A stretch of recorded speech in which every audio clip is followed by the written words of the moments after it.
ఊరనేది ఊరు కొత్త మొహన ఉంది. ఎక్కడికి వెళ్తాం ఏంటి? సరిపడండి. ముచ్చులాంటి పనులు చేసుకోవడానికి వచ్చాం.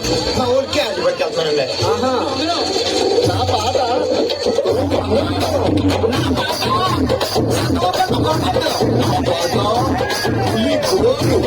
ఏంటి పని